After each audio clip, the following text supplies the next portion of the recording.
In this lesson, we are going to display quantitative data using Excel.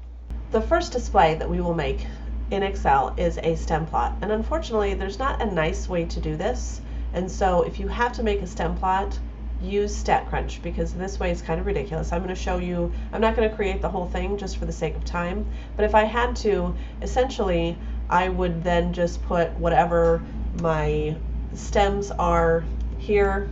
So this is obviously sorted data already, so I know that my lowest is 3, my highest is 45, so I would do 0, 1, 2, 3, and 4, and then here I would have to manually type in what my stems are, so I would do the 3, the 4, the 5, the 6, etc. Once I get all of my data in, I would just select those and obviously make them much smaller and then make it look pretty. So I can see here that I wrote what the title was, etc. But there's really no short way. Again, to get that line here, I would just highlight this column and then choose to put a line here on the right. So not a great way. Use StatCrunch for that because it's so much easier. So again, not a great way to do a box plot, a dot plot in Excel. It's not horrible, but I'm going to show you how to do it very quickly. Here is that same data that I had, and at first I'm going to write 1, just a 1 next to my first data set. For my next, I'm going to write equal so that Excel knows that I'm doing a formula.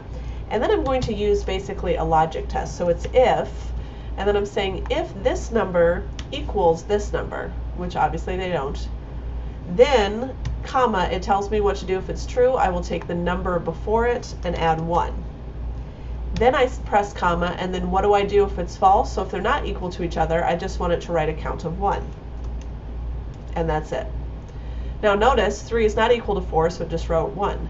I'm going to take that and drag it to all of my values, and notice that I've got the first 6, the second 6, the third 6, etc. So really what that did is count up how many of each value that I have.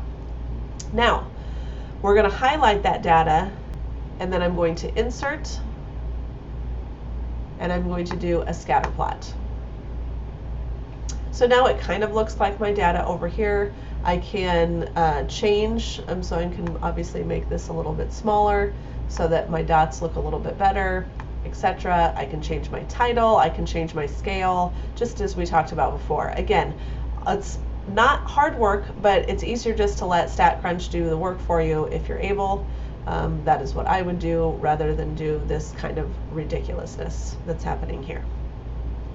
Okay, I do want you to know how to create a histogram in Excel, and so I'm going to take you through how to do that, and you do have to know how to do this for your case study. So again, we're just going to follow the instructions from the PowerPoint. I'm going to first create a pivot table, so I'm just going to highlight this and go to Insert and Pivot Table, and OK. And I'm going to drag this to both rows and to values, and notice this is my rows and my values. Now if you'll notice, I don't really have ranges that I want, and so if I want to create my ranges, I'm just going to right click and then click Group and Outline and click on Group.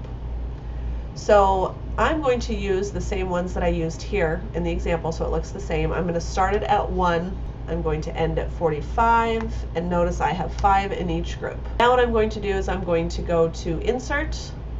I'm going to choose the column like I did before. So I'm going to go to these values, then I'm going to go to Insert, and I'm going to make a histogram which looks the same as a bar chart. And notice now this is not a histogram because I have these spaces in between, and we've talked about how that's not okay. So I can, of course, change the title. I can double click on those, and what I really want to happen is I want the color to be different. So the fill color, I'm going to choose Vary Colors by Point. Again, if I double click on those bars, that's the easiest way to bring up this little menu. And I want my gap width to be 0. Making that gap width of 0, as you can see, now makes it so those bars are touching each other, which is what I wanted. Again, if you don't recall from the last video that we had on this, if I need to add a chart element, I could add those label axes on, or labels for each axis, etc. You will definitely want to do that when you make this for your case study. The other way to make a histogram in Excel, the first thing I need to do is to create these bins. So I have to decide what I want my bin to be. Once I've created my bin upper extremes, I'm going to go to my Data tab and click on Data Analysis. Then I'm going to click on Histogram. I have my input range selected. My bin range is these. That's the upper point of my bin. Output range, I just want to put it in F, so somewhere here. I do want to make sure I click on Chart Output so that it does give me the chart as well. And then I'm going to click OK. And as you can see, this has given me my frequency table as well as my chart output.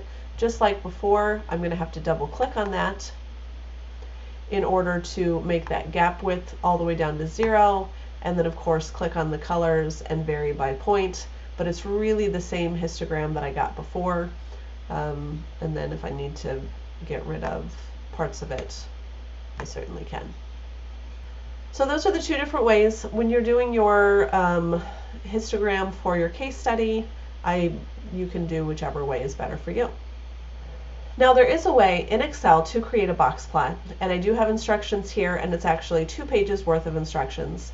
But to be completely honest with you, I would never create a box plot in Excel unless I needed to do it, for an assignment, and I didn't give that to you in an assignment. So you will have to do the histogram, which is why I showed you both ways to do that. In terms of the box plot, I'm going to leave you with those instructions, but I'm not going to go through that because, again, I would let StatCrunch do that for me every single time.